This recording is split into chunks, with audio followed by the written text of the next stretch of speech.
our country has gotten a lot stronger. The two-day fall in the S&P has been matched only 3 times in modern history. There's the potential that tariffs could increase depending on retaliatory measures that are taken. What's going to happen is the win for America will be the 10%. The problem really is at the end of the day with China. 5% down on the Nifty, straight up 4.5 actually, 21,831. Because finally this is about trying to shift manufacturing back to US, and the biggest beneficiary of this shift of manufacturing out of US has been China or the other conduit nations of China. Prime Minister's vision that we should share public wealth with our citizens. The Nifty right now, as we speak, is just about hugging the 22,000 mark, up and down below that level. So we have no way of knowing what the world will look like 6 months from now, 12 months from now. Real estate sector falling 3.7%. The retail sector falling 3.5%. 1,000 points lower on the index. Some very, very choppy moves that you are seeing over the last few minutes.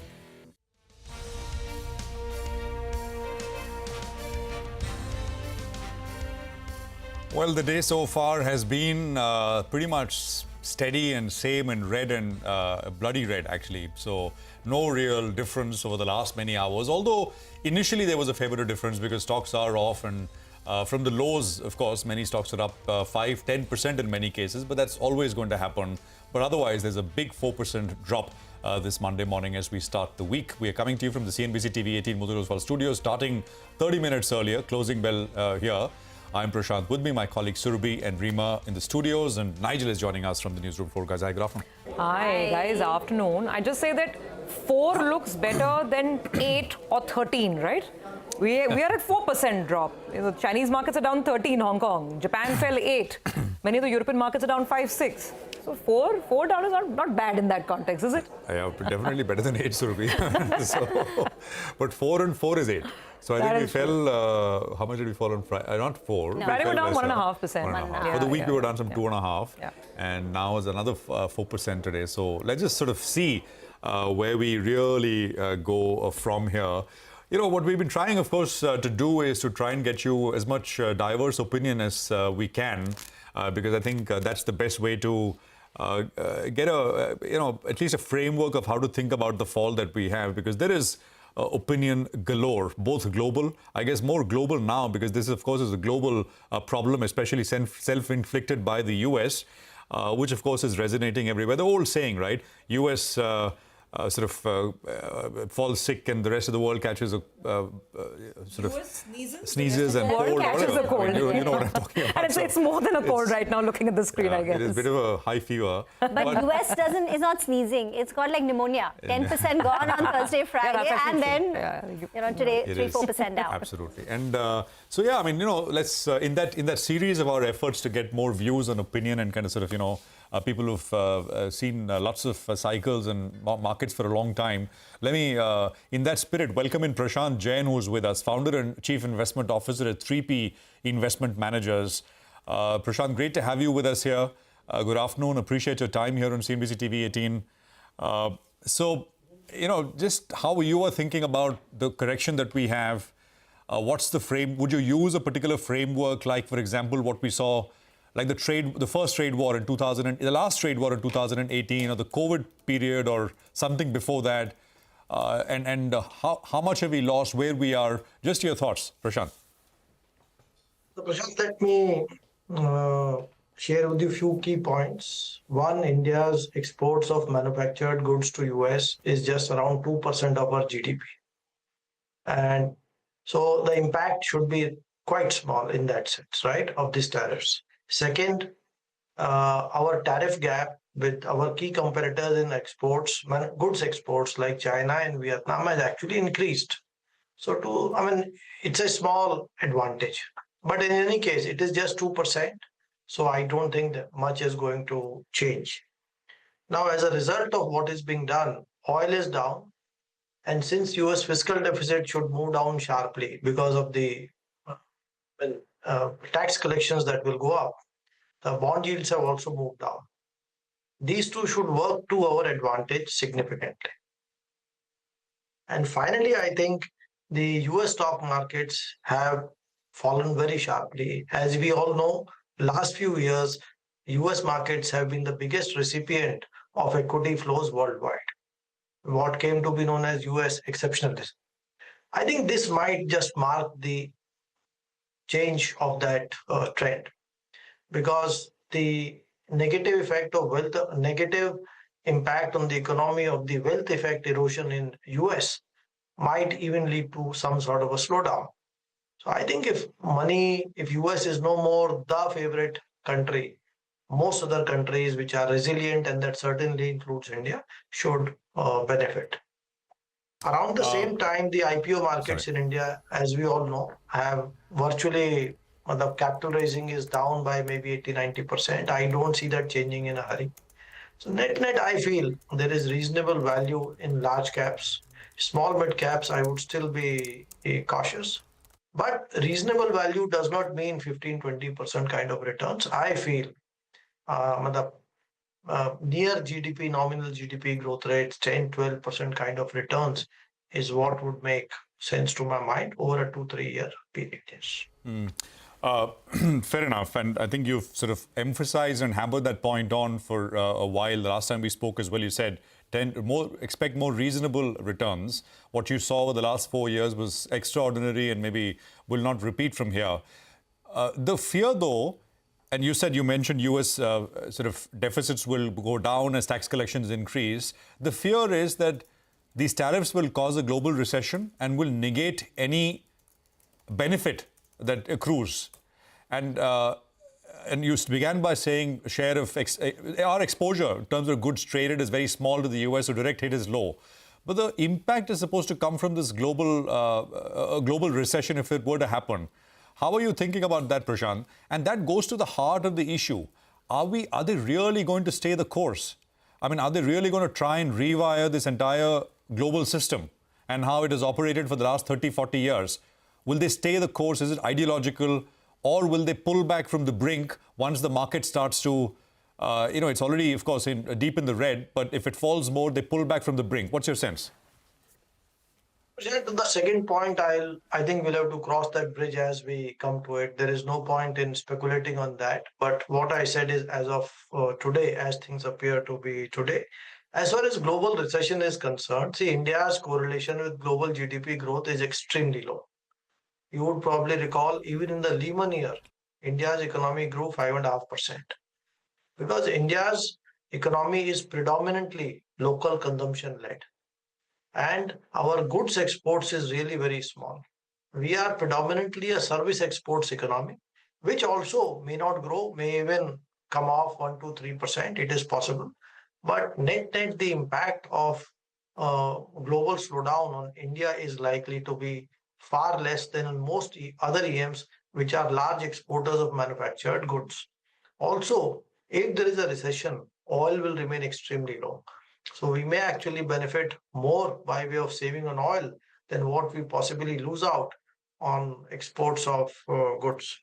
And finally, see, our share of global exports in manufactured goods is so low that we have to grow by market share gains. If we as a country start relying on market growth to grow our exports, then it is certainly not a good thing for us. So the way we have grown in IT exports, we have grown much faster than the markets because we have gained share. So I think India's bulk of the growth, I would say 60, 70, 80% in exports of goods should come from market share gains and not from market growth itself.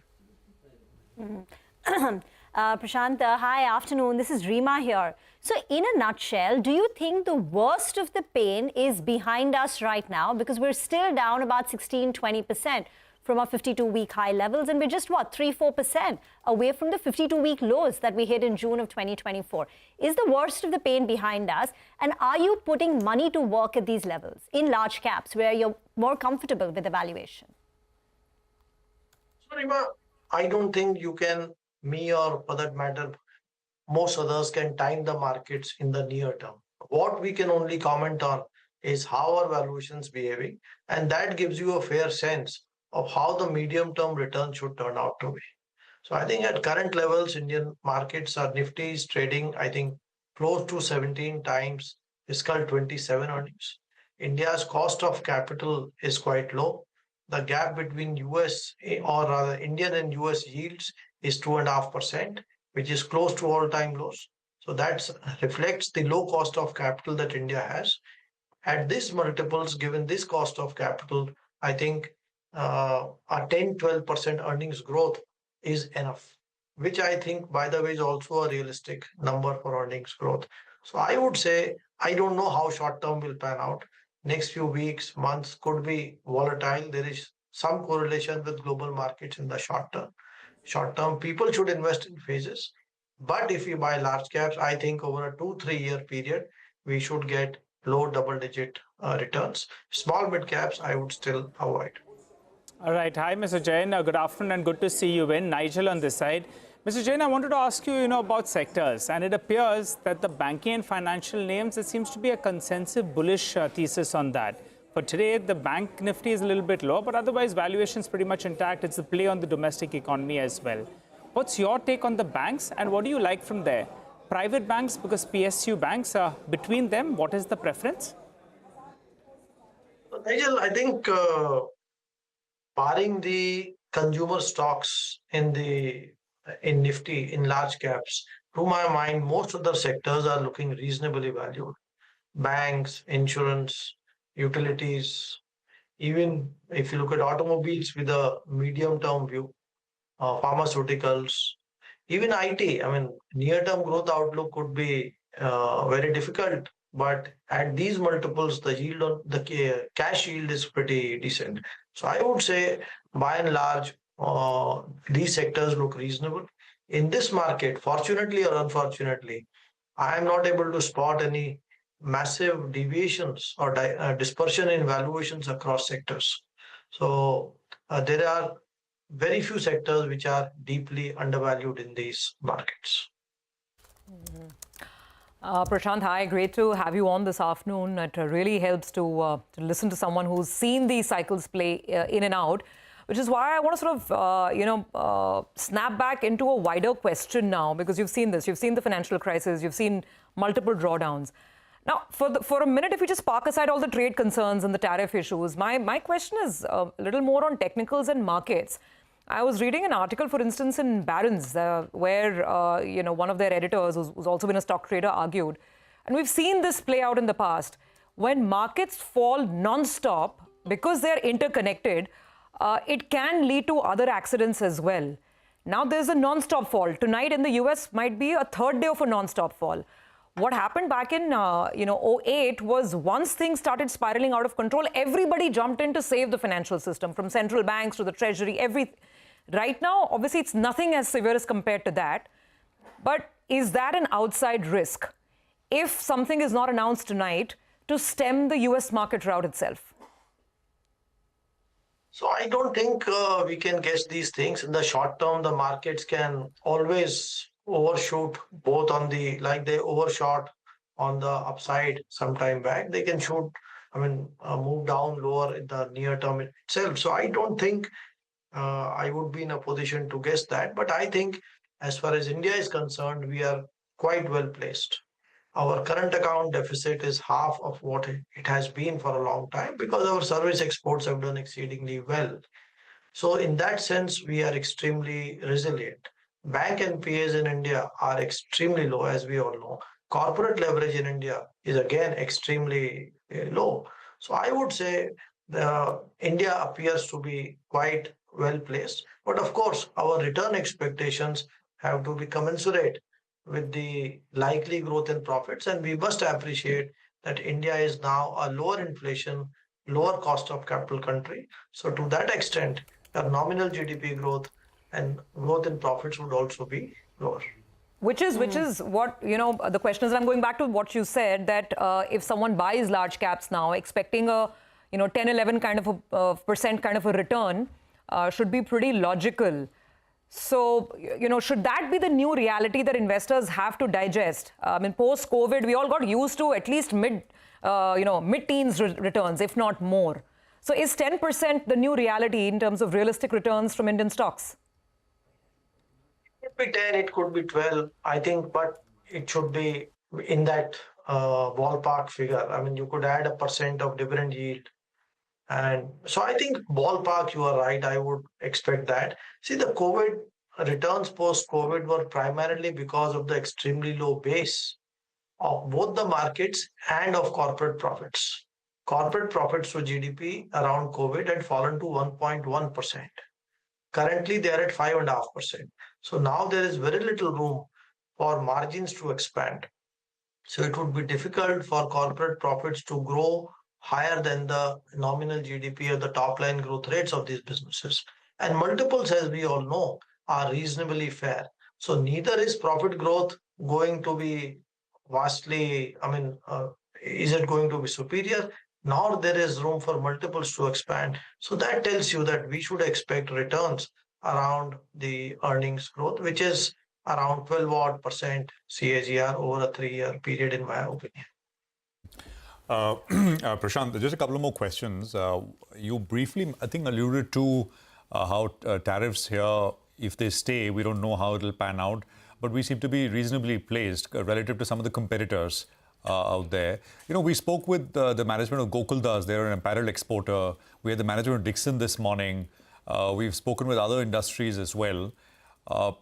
So after 2018, the first round of trade tariffs with Trump the first time around, a lot of manufacturing moved out of China, but the beneficiaries were countries like Vietnam, Cambodia, etc. Do you think eventually once the dust settles, there is potential for share gains, because it happened, but not just in our favor back then? What is your sense, Prashant? Do you think it'll depend on the enabling environment, and one should not really pin our hopes too much? I think, see, this is going to be a long, slow, arduous journey. This is not like setting up a GCC that you can start it in a few quarters and you are up and running. Manufacturing, for supply chains to move, for factories to be set up, for employees to get trained, these are time-consuming things. So I think the environment is quite conducive for us to gain share. The government is very supportive. Our comparativeness is there. And as we discussed, these tariffs also and geopolitics also is supportive, in my opinion. But we have to be realistic in what growth you expect in the near term. Because, as I said, these are supply chains take decades to shift. So this is going to be a slow, steady, hopefully, progress over long periods. So I am very optimistic that India will increase its share in global trade of manufactured goods, but at a very measured pace, because our scale is not there. Our costs are still not globally competitive in many areas. And in some areas, we don't have the ecosystem like we have in castings, forgings, automobiles. We don't have the same in electronics or semiconductors. So we have begun that journey, but it's a long journey, and we should expect results over 3, 5, 10 years. A question on two sectors, actually, IT and pharma, export facing. General wisdom, going wisdom seems to be avoid, because you don't know if the US too exposed, and the usual reasons. I don't know if you have any strong thoughts here, these two sectors. And second is, you've been a close watcher of how oil prices behave, and I mean its impact on India for as long as I remember speaking with you. And of course, oil is coming off very, very sharply. So that, it's hugely disinflationary. That should allow authorities here. The RBI meeting is this week to sort of effect some policies as well to try and stimulate things. I think, say, global yields will move lower, and I don't know what RBI will do, but I do feel that lower oil prices and US interest rates moving lower is supportive of lower rates here as well.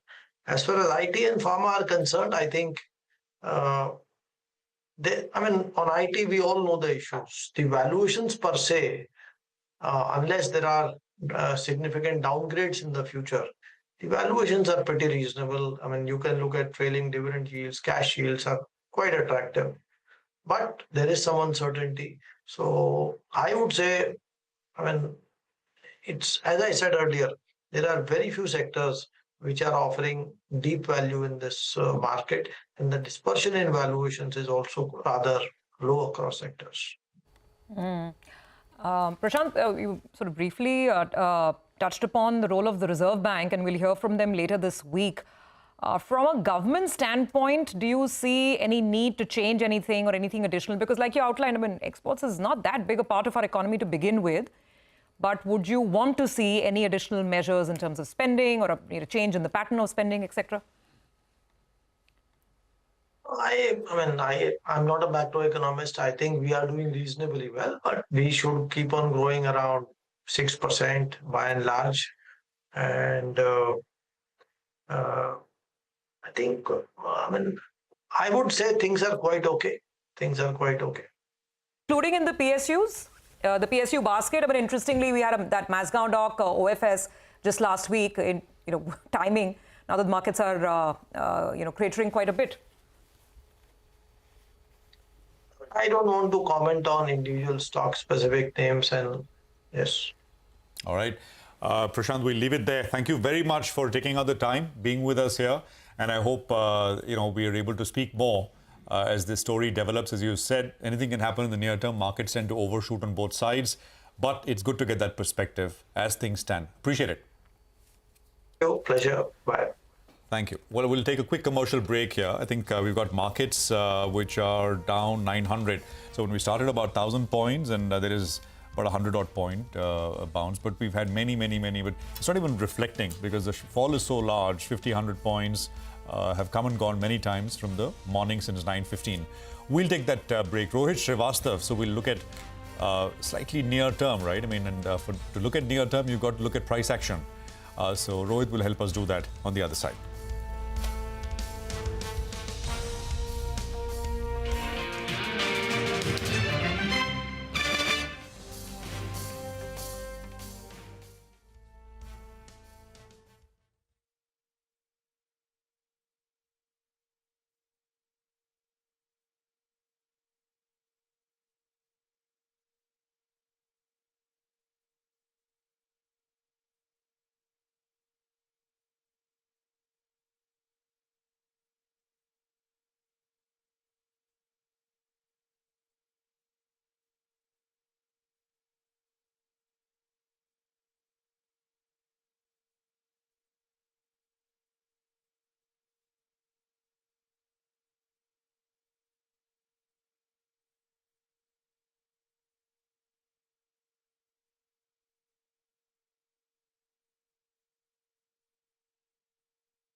Welcome back. Some kind of a pullback is what we're seeing, particularly on tech names. I think we should pull the tech index up for you. It's still down, but there's been a good recovery from the low point of the day, and particularly in this hour itself. Tech Mahindra, Wipro, TCS, they are the top winners in this hour on the Nifty itself. So some kind of a pullback. Well, par for the course. You still have only around 113 stocks that are advancing, which compares with 2,500 stocks that are declining.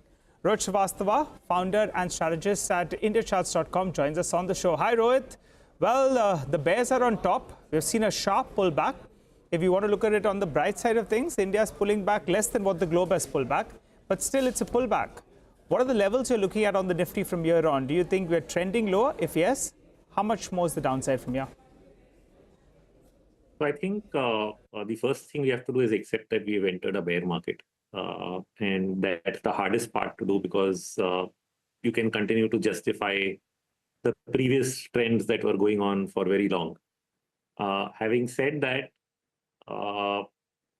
any bounce over here, and there can be a bounce because we do have very short-term oversold conditions. If you look at the hourly RSI down to 8, or if I look at our own proprietary momentum swing indicator, which is currently hit even 0 intraday, that tells us, okay, you'll get some recovery. But the point is this going to be a meaningful recovery? And the answer is probably not. I mean, one of the two things will happen. Either you will test the gap that we've left behind from Friday to today. So 22,300 plus or minus is one level at which you might go and then stay there for a while and sell off again. The second could be that if there's any positive news trigger in the short term, you can get a deeper retracement of this entire fall from 23,800. So that can even give you a sharp pullback to 23,000. Problem is we don't know which one. But what we do know and what we do think is that any bounce, small or big, is going to get sold into. Don't anticipate a very big bounce. The odds appear low right now. But a small one is definitely possible. So, people who are looking to sell should probably wait. But this is not a time to really be, buying or even nibbling into the market, hoping that things will stabilize and, life will go on as normal. So I think that part is behind. You should really wait for things to ease out before you start doing that. But be prepared for, some more volatility in the weeks ahead. When we spoke to you just last week, you had indicated that this 22,930, which was the March low, would act as an important support and markets could bounce. Today, we've tested it. We went down to, I think, 22,750 thereabout. But what happens to that, 22,930, which was acting as a support? Is that now out of the window? Yeah, we broke 22,930 on Friday.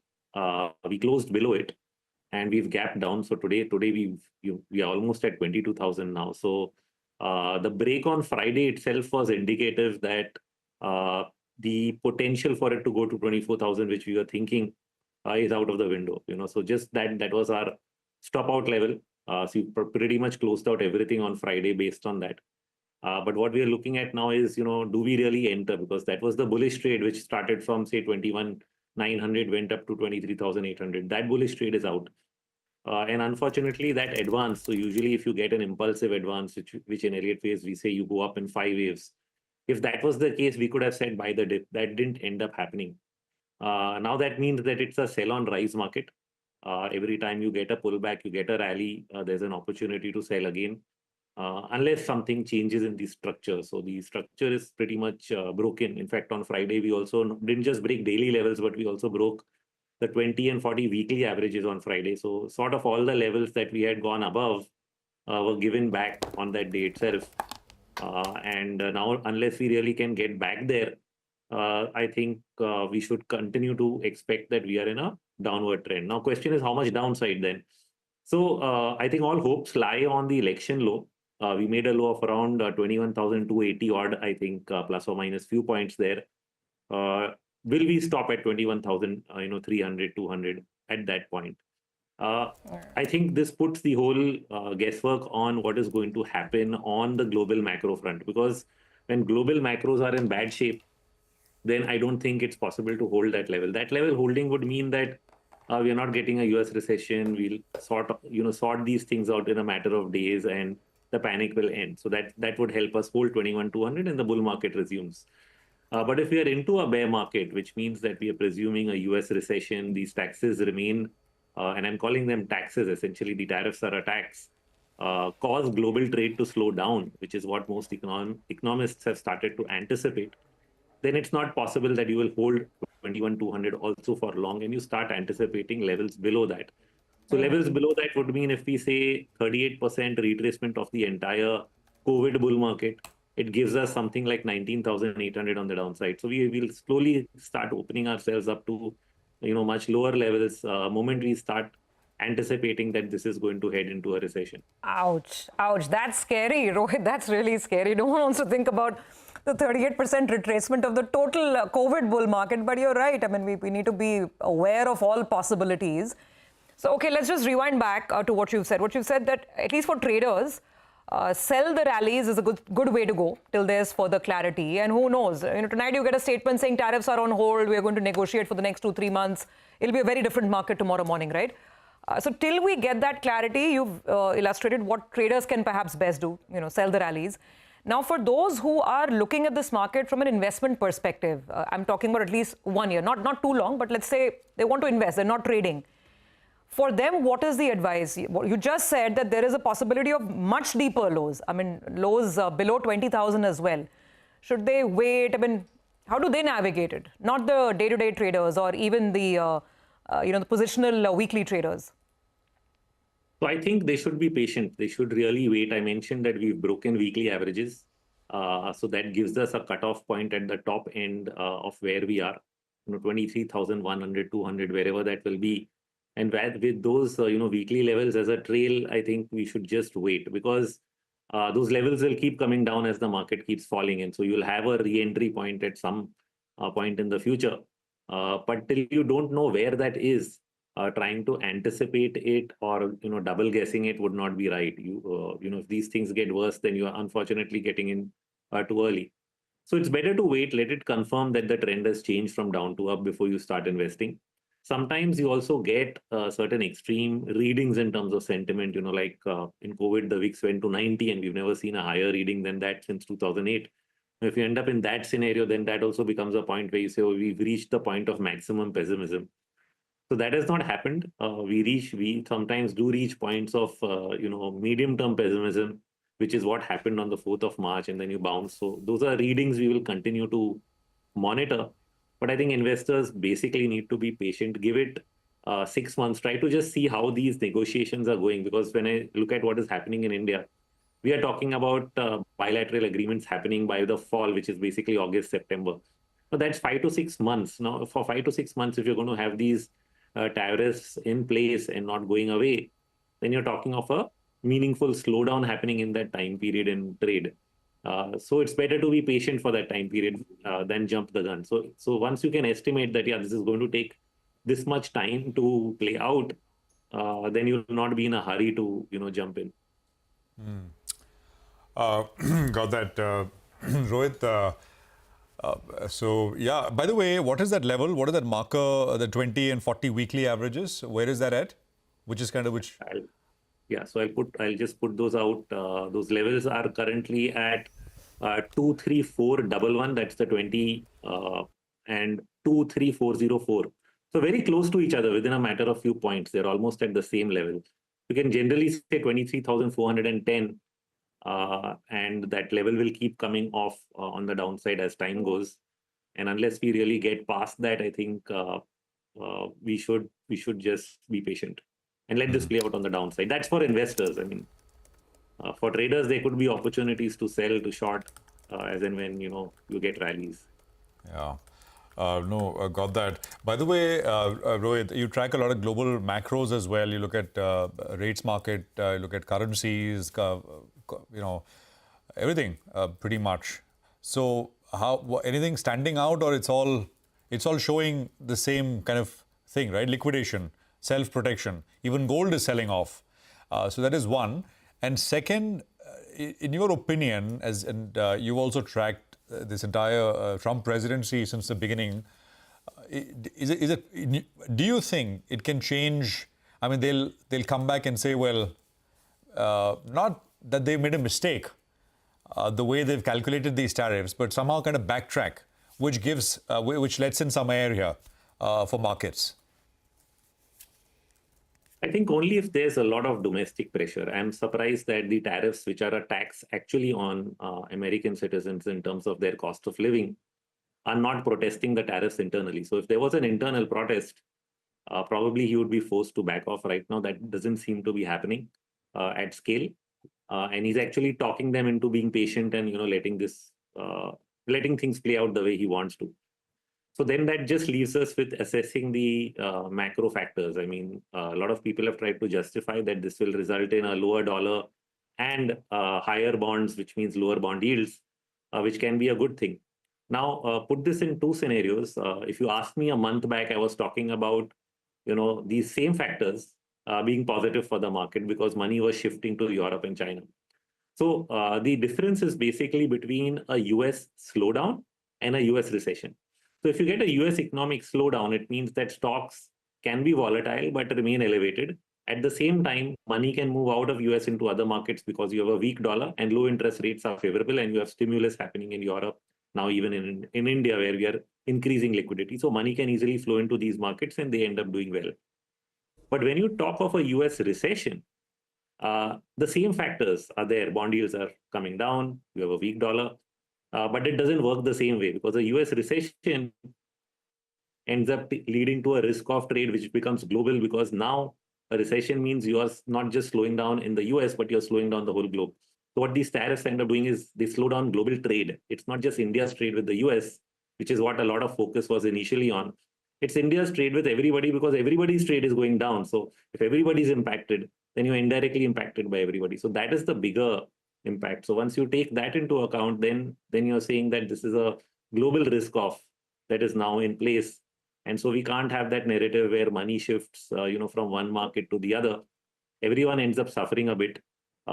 Eventually, you end up in a very good place because, see, if you think that you will sort this out in 6 months, that means you have 6 months of pain. Eventually, you sort it out, and then you have low inflation, low interest rates, and greater free trade in the world. Perfect place to be in, right? So the point is, what is the time the pain is going to be around for? Once you can assess the time, then you sort of have an idea that, okay, we need to be patient for this amount of time, maybe 6 months, maybe 8 months, till everything comes into a very good place from where we can have a new bull run. Okay, all right, Rohit, appreciate you joining in. Thanks a lot for giving us that check on the markets, as well as how do you see things pan out from here on. For the markets, well, we're holding at around the 22,000 odd mark. But the sector that's got smacked in this month so far is the metal index. It's corrected close to around 15% in this month, and metals across the board have seen selling, be it the precious metal or even industrial metals, as the chart is telling you. What's the issue with metal stocks, though? Well, the 34% tariff retaliation by China on US imports, which is effective April 10th, well, that's expected to cause supply chain disruptions. Now, this could potentially lead to higher prices for some metals than just in the short term because of reduced supply. But at the same time, concerns about demand related to global recession, well, that's the fear that's growing. And a slowdown in demand could offset the impact of any kind of supply chain issues, which leads to pricing pressures, and in turn, it could lead to compression of multiples on metal stocks as their growth prospects get a little bit jittery. Non-ferrous companies like Nalco, Vedanta, Hindalco, well, they are getting hit harder because they are higher linked to global economic factors. But steel companies, well, they could be relatively better placed. Let me tell you why. In Q4 FY25, Tata Steel as well as JSW Steel, they have demonstrated a pretty good operational performance with deliveries as well as production increasing both on a year-on-year as well as on a sequential basis. Now that's good, and that update has just come a couple of hours ago. Now Kotak estimates that the steel EBITDA per ton will increase sequentially by around 1,200 rupees per ton. That suggests better profitability for steel companies, particularly in Q4 FY25. This in turn could help steel companies weather the storm with regard to some of these global challenges. Now, the 12% provisional safeguard duty on certain steel imports into India, that provides some level of protection for domestic steel producers as well, which will help them in times of global price fluctuations, as well as with this tariff war currently underway. So it appears that metal stocks are getting pounded on recession fears, but I think from here on, it'll be important to track the steel companies because they have that protection of that safeguard duty. Q4 will see an improved performance. And in fact, steel companies are more play on the domestic growth story, which for now appears pretty much intact. Time to slip into a short break. On the other side, we'll get chatting with Deepan Mehta of Lexar Equities. He'll give us his view on markets. We'll also discuss a lot of stocks with him.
Welcome back. The Nifty is just above that 22,000 mark. From the day's low, it's managed to recover nearly 250 points. So how should you position yourself in the last 45 minutes of trade? Mitesh is now with us with a few closing strategies. Mitesh, would you take heart from this little bit of a pullback, or is this an opportunity to add to sell positions? So one, I think, good afternoon. This pullback, is hardly anything compared to the fall. So I'm not reading too much into it. And on the shorting side, if somebody wants to short at these levels, again, the risk reward isn't very favorable once you open with a big gap down. So the idea should be to trade and take bearish positions via put option or put option spreads. So I think that's what I've been advising: get into some put spreads, buy the 22,000 strike put, sell the 21,500 forward strike puts, and disclaimer that we have some positions, so there's vested interest. But I think that would be a good idea to trade, because shorting futures over here means that a volatility, some kind of pullback in the volatility could see the stop loss being triggered. So trading futures in this scenario is not something which I would recommend. I think since you have options as an instrument available, I think that's the way to take things forward. On the stock side, I have one buy and one sell. TVs is a sell with a stop at about 5,270, 5,280, and a target of around 5,100 can be looked at. And the other one is delivery, which is news driven, but again, the price pattern is also positive and the breakout is also there. So buy here with a stop at about 264 for targets of 280. Okay, let's get to trend. Still is the top Nifty loser today on the back of the Q4 business update. Growth has slowed down compared to historical levels and valuation still high. Mangalam is here with the numbers. Well, it is a perfect storm for Trent. If you look at it, the stock is down today on account of three factors. One, market itself is weak. Secondly, the company's fourth quarter update indicated slowdown versus its previous quarters. And thirdly, the valuations of the stock are at extremely high levels as well. So if you look at it from a reportage standpoint, their fourth quarter update suggested that the company's revenue grew at around 28%. Now, in normal times, you would say that 28% in a weak consumer environment would be good, but that's not the case for Trent, because over the last 5 years, the company's revenues have compounded at around 35%. Last 3 years itself, the revenues of the company have grown at 80%. And in the first 3 quarters of this financial year itself, if you look at it, the revenue growth has been much higher than 28%. In fact, FY25 revenue growth for the company has been at 39%, and as a result of which this 28% is actually a lot lower than what the company has been doing in the past. Yes, they've added more Zudio stores than Westside stores and more Zudio stores than what the street was anticipating this time around. But remember, higher store additions do imply that for the near term, there could be an impact on their same store sales growth as well. And like-for-like growth for Trent this time around, analysts are expecting could be anywhere between 3 to 4%, which is a lot lower than what the company has been reporting in the first half of this year and the third quarter as well. Despite the decline in the stock price today as well, from the peak at which the stock was trading at 120 times, now it's trading at around 82 times 1 year forward price to earnings. So not particularly cheap, and slowdown in growth is something that the street does not like. Got that. 15.5% lower on Trent. IT is still down. It lost about 8-9% on Thursday and Friday combined. Today at open, it was down 6-7%. From there, it's managed to pull back, but still lower by 3.5-4%. Its YTD fall stands at more than 25% now, one of the worst performing sectoral indices. Now, Kotak has come out with a report today. When do IT stocks bottom out in the case of a recession? Remember, their base case is not that the US economy and developed economy is going to a recession, but if it does, then what's the extent of downside for Indian IT companies? So first on growth, they're saying that if there is a recession, Indian IT companies' top line will degrowth. We're looking at revenues declining by 2 to 5% in FY26 and posting a very modest growth of 1 to 5% in FY27. So the top line gets hit very badly. Secondly, they're saying that margins could come under pressure. So margins, according to their estimates, will also compress. 1, because the top line has shrunk, so no operating leverage. 2, pricing pressure. Maybe clients will ask for some sort of a discount. And 3, the rupee may appreciate, and that could act as a bit of a negative tailwind. And therefore, in such a scenario, which could be the bear case scenario, according to the math, Indian IT companies could face a downside of 19 to 35%. So for TCS, Infosys, HCL Tech, compared to Friday's level, the downside could be as much as 20%. But for some of the mid-caps, like Persistent, a rank outperformer, the downside could be as high as 35%. Their target price is just at 3,010 for Persistent in a bear case scenario. For Coforge, again, 20% downside, Emphasis 30%. So some of the mid-caps may bear a larger brunt of the selling pressure. But again, this is not Kotak's base case. They're saying this is the bear case, that if the US economy tips into a recession, how low could Indian IT stocks go? Dipan Mehta is now joining us on the show. Dipan, you want to come in? Do you see the likelihood of this bear case playing out? Yeah, good afternoon, Rima, and thank you for having me on your show. So since morning, I have been seeing a lot of correlation and a lot of 2008, what we saw, a lot of similarities over there.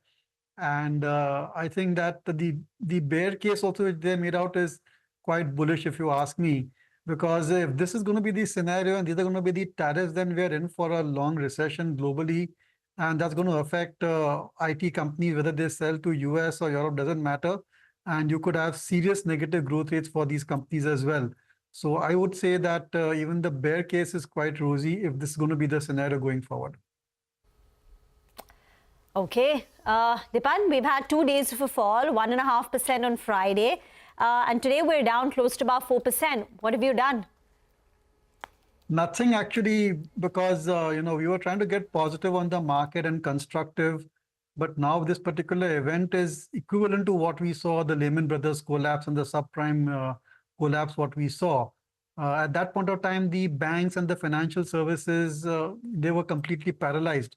And what we are seeing now is that the global trade is completely paralyzed.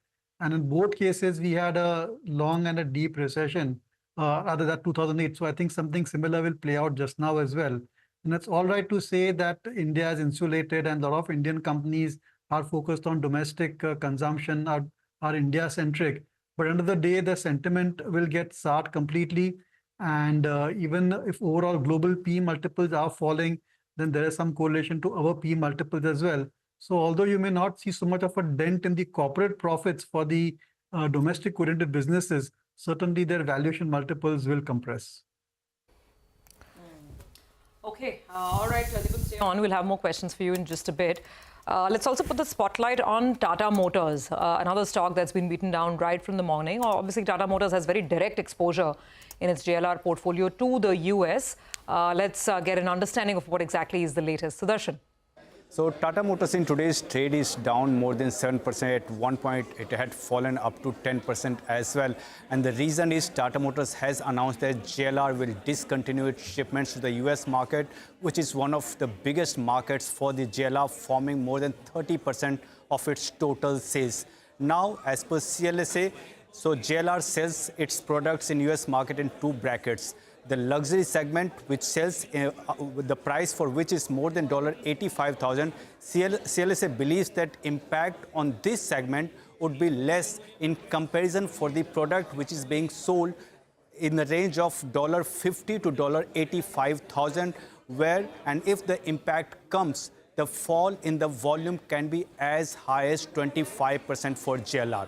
Whereas MS believes that now, due to this tariff impact, there can be a possibility that its price can fall to as low as 400, around 410, which is the bear case price as per the MS. Now today, JLR has come out with its Q4 update, and it has announced that in FY25 it was net debt positive. But the concern that MS has raised, that there is a possibility that in FY26 again, it might turn free cash flow negative, and that will be the concern for JLR. So one, tariff impact, and JLR was already facing the issues in European Union regarding the demand. And because of these two issues, not only today, going forward also, Tata Motors stock can be under pressure. Okay. All right, got that. So thanks very much for that. So Tata Motors taking it on the chin, like pretty much the rest of the market. But of course, Tata Motors has immediate issues at hand with respect to the stoppage of shipments to the US in their JLR portfolio. Dipan, your thoughts? I mean, this is one stock. The exposure is more direct. So what would the sense be to stay away from Tata Motors? I mean, and especially the question is actually more for people who have investments in the stock right now. What should they be doing? That's a tough one, really tough one. And, it's a large cap stock which has been worst hit. But I think the investors should look for opportunities to exit out of the company, because it's not just that US market sales get impacted, even China, Europe, across the board, you will see slowdown in the automobile industry. And that's certainly not great news for Tata Motors. So I think it's a tough decision to sell when you are sitting on notional losses. But I think you have to bite the bullet at this point of time and maybe exit the stock. Yeah, no, absolutely. And, there's a lot going on. And, just crazy kind of price action across a lot of stocks, really. 200 stocks are higher and about 2,600 stocks are lower. So it's that kind of a day which we have on our hands. In many cases, by the way, this bounce that we saw from the 3rd of March to the 25th of March, those lows, the 3rd of March lows have been broken, and how? Of course, it's gone for the Nifty as well, but it's got, actually for the Nifty still, intraday it broke and we're back above it. 21,964 is a low. We're at about 22,020. So just about trading above it at this point in time. Deepak, we had Prashant Jain with us at 2 o'clock. He was saying that he's actually optimistic, but he's saying return expectations have to be more reasonable. Large caps is where his kind of preference is. But that point of return expectations being reasonable, 10-12%, is, I think, what he's kind of been emphasizing at least for the last 6 months. Any thoughts here? And of course, the other point he repeatedly emphasized that there are no screaming kind of valuation led buys to his mind, maybe in his universe of stocks, Deepan. So, same kind of questions to you. Are you seeing anything out there which is really sort of, looking like thumping the table kind of buy? No. Prashant, this is very similar to 2008, and I was right in the middle of that particular crisis at that point of time. At that time, the Nifty fell by 60% from top to bottom, and the rupee fell by 25%. Now, I don't think you may have that kind of a correction from whatever top you consider this crisis has started from. But it is, whichever way you look at it, it's not looking positive unless there's a drastic reduction in the tariffs which the US has levied. So you need to brace yourself for a lot of pain over the next few months and quarters. And you will see actually companies, global companies, Indian companies reporting negative growth rates. And most importantly, I think the P multiples will get hit. We are in for a very, very strong risk of trade. And, it's going to test all the investors and especially a lot of new investors as well. And it is all right to say that we are not as badly hit as the rest of the world. But I remind you that in 2008, also there was the same argument that the subprime crisis has nothing to do with the Indian economy. None of us have any exposure to Lehman Brothers, and we are not going to be hit as bad as the rest of the world. But, we had a massive sell-off over here as well. Of course, this time around, the only saving grace is that there's a lot of domestic savings coming in the market. So the selling pressure from abroad can get absorbed. But whichever way I look at it, I don't see any silver lining for the time being, unless there is a change in stance by President Trump. Deepan, the very, very prudent to take your warning on board, but I hope that we don't see anything like, your experience in 2008 or so. But let's talk about some domestic-facing themes, Deepan. And one of the sectors you turned a little bit positive on was cement after many, many years. Demand on ground is pretty okay. Pricing is moving up a little bit, and it's a pure domestic-facing theme. You wouldn't buy that clutch of stocks as well? See, what happens here is that investors need to position their portfolio far more sharply this time around. So if you've got Tata Motors, if you've got software, if you've got metals, anything externally focused, you need to sell that, and then you need to put that money back into cement, infrastructure, maybe banks. I would say that is that's a sound strategy. I also expect the Indian government to give a further boost to infrastructure that may improve the prospects of the cement industry and the engineering construction industry. So while you will not see corporate profits of cement companies being impacted, their EPS forecasts will not get adjusted lower, but the street will pay a lower and lower P multiple. And that's something, which will result in, even if you like the industry, you like the stock, and it actually reports better than what you're expecting, but the stock price will be lower, because the P multiples have shrunk. And that's going to be the big issue in this market, that I seriously suspect that P multiples will shrink. And that is despite any action taken by RBI in terms of reducing interest rates and even giving liquidity. We did all of these things in 2008. We had a government impetus, we had lower interest rates, higher liquidity across the globe by all central bankers. But then the P multiple kept on decreasing because the sentiment is also what is a very important play when it comes to valuing stocks. So although you may have the companies probably not get affected, but the price, I'm not so sure. Deepan, I don't know, to the 2008, I remember how it started, right? And at that point, no one even knew what was subprime when it started. And we were all looking at, figuring out what was subprime, CDO and this and that. Here, it is it's well understood in that sense, right? I mean, what's at least, not that it can't have a very negative impact, but is that parallel appropriate, Deepan? Or are you just using that as what can go wrong?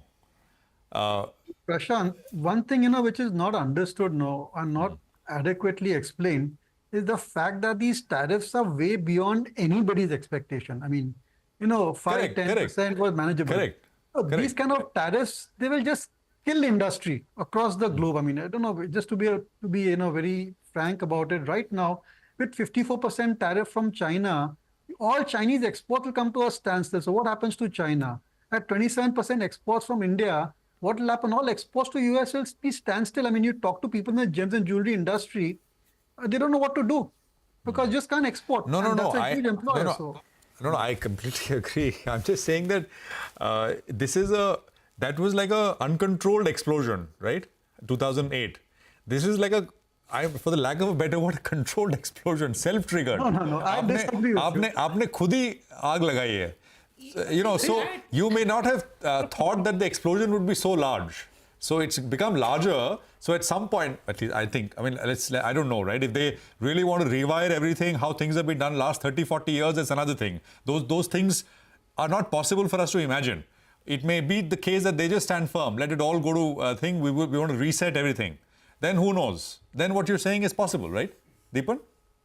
You could argue that way that, we were in completely uncharted territories back in 2008. We hadn't understood the interconnectivity of all the banks and who holds subprime. I mean, who would have thought that English banks would own subprime mortgage? So a lot of discoveries came afterwards. Sure enough. But at least we are wiser from then. And we know for a fact that, such events, such tectonic events lead to a global slowdown. And at that point of time, we were entering that particular crisis on a high in terms of global GDP growth rates. India's GDP was 9% growth rate. US was growing at 2% plus. And it was like a pure and it was like a complete upcycle. We are entering this particular crisis at a time when already growth across the world, including India, was slowing down. So there are certain disadvantages compared to 2008 as well. But look, these kind of tariffs are completely unsustainable. And they're going to have a massive impact. I think we should get more and more industry leaders to come and see what is going to be the impact on their revenues going forward. And that more and more of that will come out in the next few weeks and so and dampen the sentiment even further. Absolutely, Deepan. I take your point. And the thing is, they will definitely break, business or industries back. But first, they're breaking the financial markets back. And hearing you, because a lot of us who were around still reporting and commenting at that time, 2008, you can't help but remember, that time, and one would only hope that time it was a financial crisis that resulted into finally an economic sort of recession. Now, this is supposed to be the other way around. There are talks about a recession, but much before that, markets are reacting in a very, very fierce way. And one just hopes that this doesn't, end up into a freeze. Take your point completely, Deepan, on that. Yeah, and back then, right, we've seen financial institutions collapse, right? It's happened in the past. But there's always a known playbook. The government steps in and can reflate the economy. But what do you do when the government itself has scored of a self-goal in this case? Who will come to the rescue, right? What's the solution except them? Absolutely. Reading my mind, Reema, this is exactly something that we were debating and discussing in the mornings. Back then, it was all hands on deck. From the treasury to central banks, and you had, these connected lines between central banks flooding the liquidity. So finally, they got their, heads and arms and legs around it. Now, no one knows who's going to blink first, who's going to step back. So in that sense, it's different. My only point is that I think it's next 10, 12 days, I think. It'll be, and anything can happen. I mean, as the Prashant also said earlier, that markets overshoot, undershoot. But in a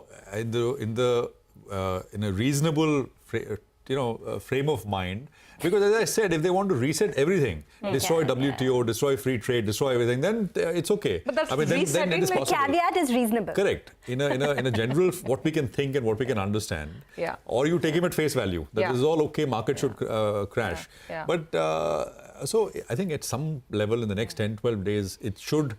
We will find a way to kind of, they themselves will find a way to mitigate the impact and kind of convey that, well, we want this done, but maybe, pull back a little bit the way it is done. And like you say, and one only hopes, my limited point is that in whatever little experience I have on reporting on this is that if financial markets keep falling endlessly beyond a point, they are interconnected. And I was reading somewhere that, it's not so much bank lending. Banks are far more regulated in the US. The private credit market in the US is the new wild, wild west. So you do not want things to spill over. There's Scott Bessent. I mean, there are people there who know this in and out. And hopefully at some point in time, better sense would prevail. So this doesn't turn up into a financial catastrophe, one feeding into the other. All right, Deepan, thank you very much. Take all your points on board, and we are waiting with bated breath. Need to take a very quick break. Come back on the other side, and more opinion coming your way. Jigar Mistry of Point Capital will join in.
Welcome back. Well, we're continuing the coverage of what's been another disastrous day on the street, still down about 4% on the indices. Nifty slightly better off now, actually, 3.5%.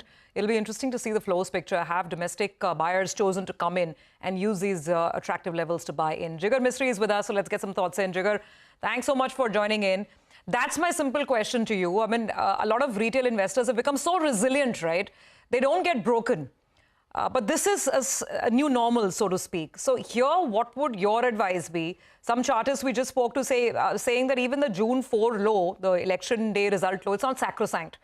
This thing can head lower. We don't know. So what would you advise?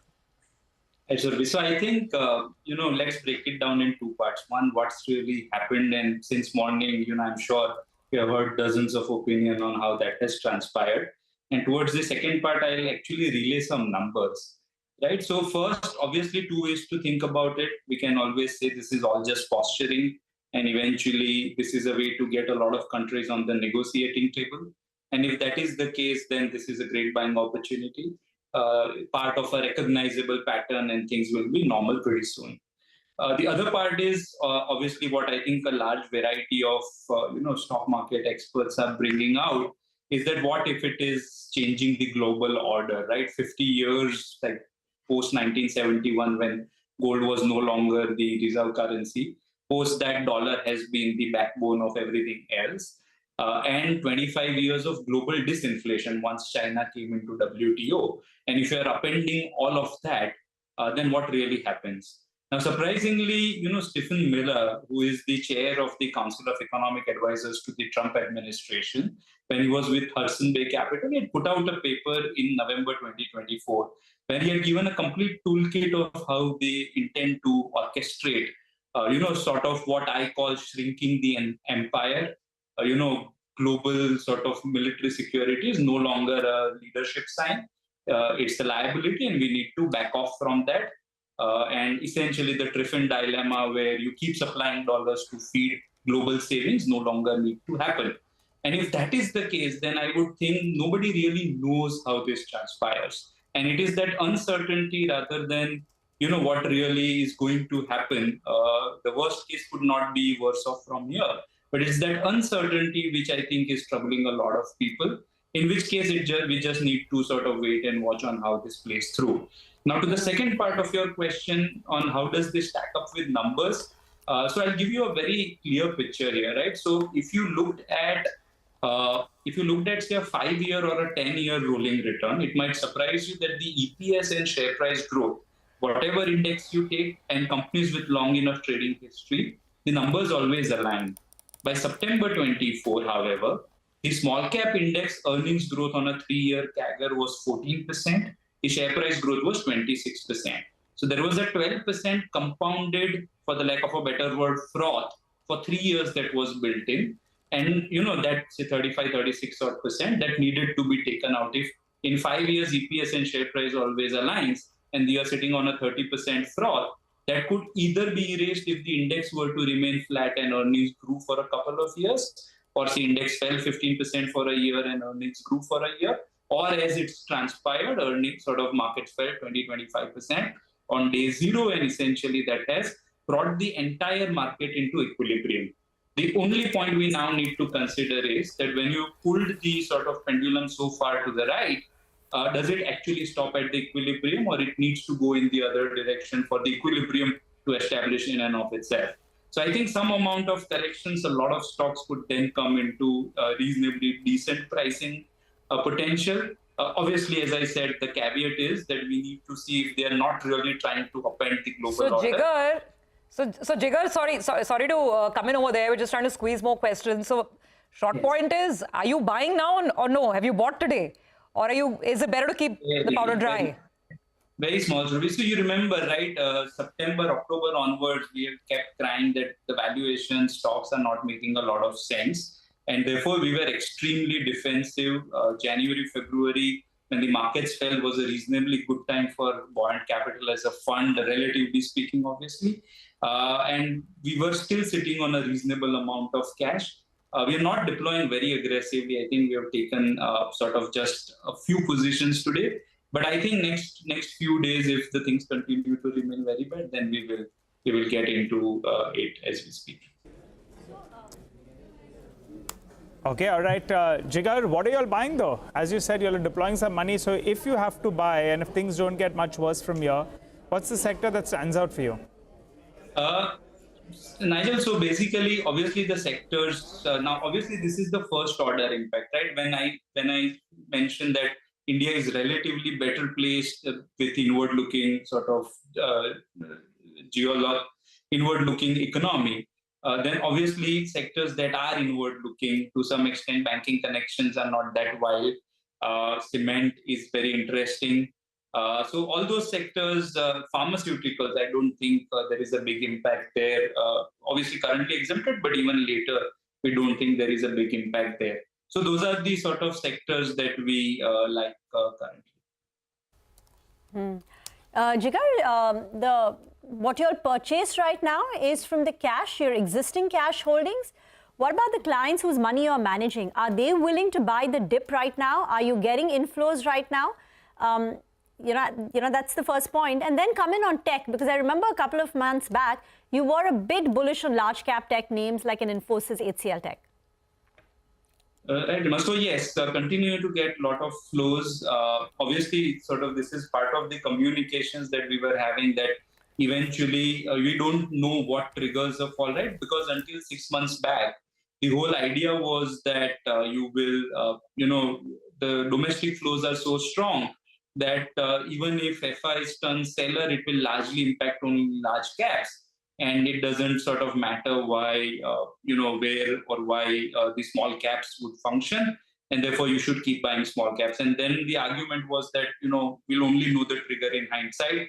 It is very difficult to make up what has actually transpired over the past couple of days.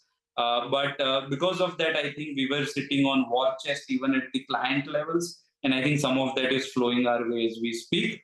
On the second part, no, tech, Rima, is not really if I remove a couple of stocks which are fintech, then tech for us is nearly zero. Okay, all right. And Jigar, stay away from metals, right, in global uncertainty? No, Nigel, I think the only thing that looks interesting here, because see, even if dollar depreciates, everybody needs to de-dollarize in certain ways, right? So metals could look greener. Probably the only other thing on a lighter vein in the market today is the green jacket that you are wearing, and metals could join that. And within metals, what do you like? Non-ferrous, I think, is rather interesting. So there's one company that we own there. The one that's going for the special situation? Yes. Got it. Okay, all right, Jigar. In fact, before you joined in, I put out a piece that maybe steel could be relatively better placed because of domestic facing theme. But as you're saying, you prefer non-ferrous, and out there, the one that's going for a special situation, only one thought comes to mind, which is Vedanta. Time for our special segment, D-Street Chatter. Nimesh joins us to help us out with what he's picking up. Nimesh, what's the flow situation like? Is there panic, no panic? Your take. So from a flow perspective, Nigel, there is clear feedback that there is no panic. I mean, let me put this very clearly, that there are, at least to me, there is no indication of any large selling or any large FI panic, so to speak. I guess we've seen a bit of a recovery as well in the last half an hour of trade, and that's largely led by the IT names. So all the IT stocks from the lows have seen a very sharp recovery. So maybe, you could see something from the US markets as well tonight.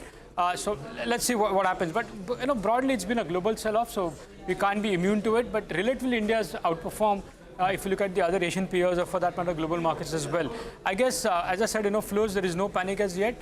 But, over the next 2 days, all eyes will be on, is there any further clarity on reciprocal tariffs, whether that's getting, implemented from 9th, or there is a deferment or whatever. That's going to be a big trigger for global markets to watch out for, and for India markets as well. And, every market is oversold, Nigel. And maybe in that case, you'll see a very sharp short covering rally as well. Even if you look at India market today, the recovery started from a PCR of 0.65, and now it's moved to 0.72. So clearly, that's been a very strong indicator that around 0.65, you see a bit of a pullback for India markets as well. So maybe watch out for that. Even from a flow perspective, I understand some domestic mutual funds have done some nibbling in large cap stocks today. So again, the DI number could be quite interesting to watch out for. But from a HNI perspective, I guess everybody seems to be in a more like a protection mode.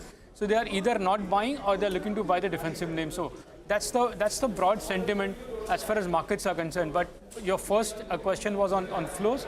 Clearly, there is no panic selling from larger FIs. Well, that's right. And that important technical indicator, right? Rarely it goes wrong. When the PCR falls around 0.65, that's from where we see a bit of a bounce. By the way, just need to focus on the screen, because the government has gone ahead and they've increased excise duty by 2 rupees on both petrol as well as on diesel. We'll try to get you further clarity with this. But that's the big breaking story that's come in at this point of time.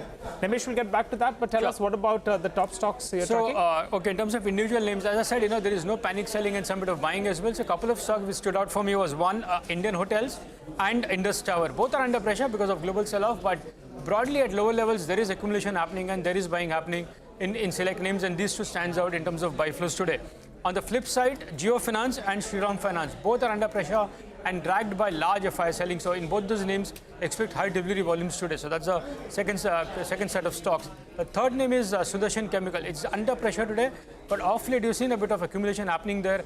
I understand a leading long-only global fund and a domestic mutual fund have been accumulating at lower levels into Sudarshan Chemicals. And the last name is Bajaj Finance. Again, there is price limit buyout, is what I understand from larger FIs today. So, as I said, in select large cap names, there is nibbling happening, and some of those names stand out, which includes Bajaj Finance as well. All right, the news at the bottom of the screen, Nimesh, thank you very much for that, is clear. The government has increased excise duty by 2 rupees each on both petrol and diesel. Remember, oil prices have fallen very, very sharply recently. And I mean, the government has stepped in with an increase in excise straight away. So government collections go up by that much. And, to the question of what happens with regards to, whether there'll be any benefit passed on to the end consumer because of this sharp fall, I mean, I think that is a question for later at this point in time. But I think for now, this is a 2 rupee increase for both petrol and diesel, which has come through. And essentially, the government has sort of, in a way, if you were to divide between, I mean, the price of oil and how much goes where, I mean, the government's share, of course, basically goes up. BPCL is coming off naturally, and I think HP, IOC, etc., perhaps also coming off a little bit. It's always that question whether the government will step in and pocket more, or will it actually sort of, pass on to the end consumer. For now, it is the former rather than the latter. Just to point this out, the high for Brent oil this year, obviously the Indian market basket is different, but just as a reference point, the high for Brent this year was 82, which was in the middle of January. And from 82, Brent has now come down to 63. And the oil marketing companies do not give the breakup. So rarely do we actually get the exact marketing margin. But the sense was that they had not lowered marketing margins commensurate to the fall in oil prices itself. So perhaps now there could be some tweaks over there that OMC's lower marketing margins, but the government increases excise. So net it remains neutral at the pump for you and me. Perhaps we need to sort of get into it. We need more clarity as well from the OMCs as well, and we'll try and do that. But it seems that that could explain why there is an increase in excise duty. Oil prices, of course, have come off a big way, $80 to $63 today on Brent, and of course further selling on OMCs. What we'll do is, we will try and get an analyst join us in a bit from now, and let's try and get Sapna on the phone line as well to get a sense from Sapna about what this is going to sound like. I mean, let's just look at the stocks, HP, BP, IOC. And they'll basically tell you what's happening. I mean, it's actually not much. We've seen the story play out over the last many years in terms of, and of course, I mean, it's a pet peeve. If you talk to the common man out there, the basic kind of calculation is how much is the price of oil come down internationally, and how much is the change as far as the net effective price that you pay at the pump. And of course, I mean, the difference is I've done this exercise many a times as well. So for now, I mean, the government in that sense bolstering its balance sheet, its own sort of, macroeconomic situation in that sense with this drop that we've seen. Remember, I mean, the fall itself has been very sharp and very soon and very quick. So we'll just need to, it's still kind of finding a bit of a level here. Along with everything else, oil has basically acted as an asset class rather than anything else, rather than anything big in terms of fundamentally which is happening.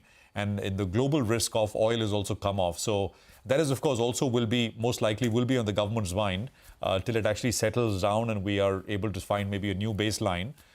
Maybe we will sort of see something. We're also told that maybe we'll hear from the oil minister himself in a bit from now. Do we have Sapna with us? Or are we likely to get... Okay, I think we should be able to get Sapna and go across to her in just a bit from now. Stocks are actually, of course, coming off more as we speak. BP is down 2.5, IOC is down about 1.5, and HP, I think, is also coming off sharply at this point. By the way, I mean, while these stocks are going one way, the market, I think, has picked up quite nicely. It's actually a green candle now, which means that we've actually come back and pulled back above where we opened. We opened at 20... of course, we opened at 21,758 and we're at about 22,169. And it's a bit of a bounce that we've seen from the lows, even in the last 20 minutes or so. So from 253, the market's picked up quite nicely. Prashant, I think we have Prabal with us on the line. So very quickly, while we get Sapna, Prabal, who tracks the oil and gas space in a lot of detail. Prabal, thanks for taking this quickly. So we're just trying to understand the behind-the-scenes rationale. My first simple question to you is, where are marketing margins now? They don't usually disclose this very, very clearly, but oil was at 80, Brent, and now oil is at 63. Have marketing margins come down in a commensurate manner? No, Mark, I'm sorry if I got cut off in the middle. Can you just repeat your question again? No, I'm just trying to understand, Prabal, if this is maybe the government feeling that they can also earn better excise collections, because oil marketing companies, I don't think they've passed on the benefits of the dramatic fall in oil prices. The peak was 80 in January, and now we're at 63. No, absolutely correct. And if I look at the blended marketing margins, let's say at the beginning of March they were actually at about 4.6 rupees at the end of February. And if we look at just the last week, when crude was still at around 71, 72, they were already at about 7. Talking diesel margins, they were at basically about 8 rupees net of OPEX and close to about, I think, 9 rupees plus inclusive of OPEX. So obviously there is a little bit of leeway to that extent, and they are definitely well above historical levels. So in that sense, this 2 rupee cut, if it has to be absorbed, would still leave margins of somewhere between 6 to 7 rupees on a blended basis, which is obviously fairly comfortable levels to be. Well, 1 minute, Prabal, just stay with us. Let's just bring in Sapna as well, who's breaking the story. Sapna, tell us, what's the government's thinking here? Sapna, are you there? Okay, I think we lost the line. Prabal, a simple question. With this collection that they've had, do you expect these LPG they'll pay up on these LPG subsidies? Honestly, I don't think this collection is being done to pay off the LPG subsidies. Okay, that'll be... It's to make it more balanced, perhaps. Starts with respect to whether the compensation will happen. As of now, it doesn't look like that compensation will happen in this financial year. That is my basis. Okay. Prabal, just wanted to go over the numbers. You said end of March, marketing margins were 4.6 rupees, and they were almost 9 rupees as of last week, you said, right? Around 7.9 rupees as of last week. 7.9 rupees. And then you said 9 rupees inclusive of OPEX, I think. No, yes, 9 rupees inclusive of OPEX. We tend to look at it by removing about 1.6 rupees a litre roughly on a per litre basis when we look at margins. So if you add that back, that would be even higher. But then the previous margin of 4.6 that I said is closer to 6.3. 6.3 became 9.4. That is where we are now. And now with a 2 rupee hit, if I assume that will be absorbed, you still have somewhere around 7 rupees of gross margin, which is still well above, normalized run rates of 3 to 4 rupees that typically gets talked about. How do you, Prabal, simple question then, is that what does it mean for stocks, if anything? I think whether this is just a one-off or this sort of can set off, a further price cut as well on top of excise increase to further reduce the marketing margin. I think that is something that will be an apprehension at this point of time. As a standalone, if this is just a one-off, I still think that peak estimates for FY26 and 27 earnings really don't build in anything more than 4 to 5 rupees of margins. So, at these crude levels, even with this absorption, I don't think it hurts their earnings to a material extent. But if this is a start of some other measures that might be taken, inclusive of, additional cuts, then obviously the stocks could come under more pressure. So we'll have to really wait and watch. Prabal, very quickly before we wind up, traditionally gross marketing margins have been at around 4 rupees. They went all the way to around 9 rupees. I think some estimates estimated at around 10 rupees as well. Post this cut, of around 2 rupees, it's still around 7 rupees, 7.5 rupees or thereabouts. What are the estimates you are working with for the coming year? We are anyways working with just about 4.5 to 5 rupees. 4.5 to 5. Let me clarify that we are not building any LPG subsidy losses also. So, sort of offset one with the other. Okay. For 26. Got it. Okay. All right, Prabal. Thanks a lot for joining in and filling us in with your quick take. So there's going to be a bit of a skimming down in terms of their marketing margins. A couple of reports indicated that actually those marketing margins are more than 10 rupees at the start of today, which will get skimmed down because of this 2 rupee hit with regard to excise duty. I think Sapna is with us to help us out with a quick update. Sapna?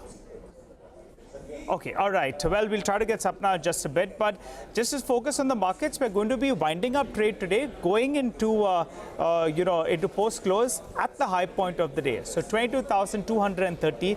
That's the highest point that we have seen today. To give you a sense in terms of the Nifty bank, well, that's going to be ending around the 20-day MA. And I think that's heartening to see because at one point of time, we went down to around 49,100 or thereabouts. And from there, we have seen a bit of a bounce. But guys, back to you in the studio.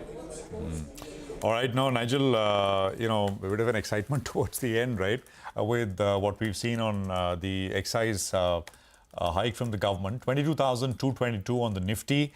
I think we end with in the 600 zone in terms of losses, not 1,000. So there is a decent recovery we've seen from the day's lowest price.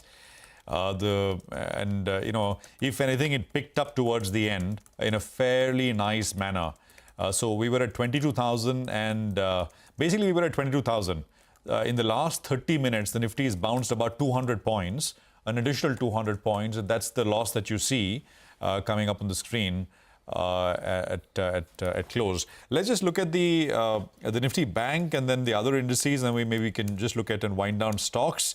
The Bank Nifty is down about 3%, 2.9 actually. Of course, all these indices, the intraday and the Nifty Bank will come up. It's off the lows by a decent margin. Let's just look at the small cap index, down 3.3%. The small cap index, I think in the morning was down very, very sharply, some 6% cut early on. So here as well, there has been recovery. And of course, the mid cap index has also come off about 3% from the lows. We end with 3% cuts. So of course, the close has been much better than how we started at 9:15 this morning. But no two questions. It's been a very, very poor day. Overall market breadth is some 7:1 in favor of declines at this point in time. So 2,600 stocks are lower and about 300 stocks are higher at this stage. Okay, 660 points down on the Nifty. The end of the day is a little better than the beginning. Anyway, the biggest losers, Trent down 15%. Metal stocks absolutely pummeled. JSW Steel, Tata Steel, Hindalco, they're down between 5% to 7 to 8%. Tata Motors, a direct casualty with the JLR portfolio in the US, down 5.5% on that stock. There is L&T that's lost about 5.5%. Some of the financials like Axis Bank, Kotak Mahindra Bank, they're relatively better off, but even then, 4-5%, depending on which one you're looking at. Large banks, ICICI 3% lower, HDFC Bank 3% lower. So there's not been much space to hide. Reliance 3% lower, Bharti 3% lower, State Bank of India 2.5% lower. The only hiding spots, some consumer names. Zomato is managing a very small, tiny bit of green as we're closing out. Ditto for Lever. But aside of that, there aren't too many gainers to speak of on the Nifty. So that's how the day has ended. And the mid-cap market cuts of around 3%. A little better off in the afternoon towards the close than the opening. But all in all, a difficult session for the market. Okay, on that note, let's wrap up this edition of Closing Bell. We'll come back on the other side and get you the latest in markets forward.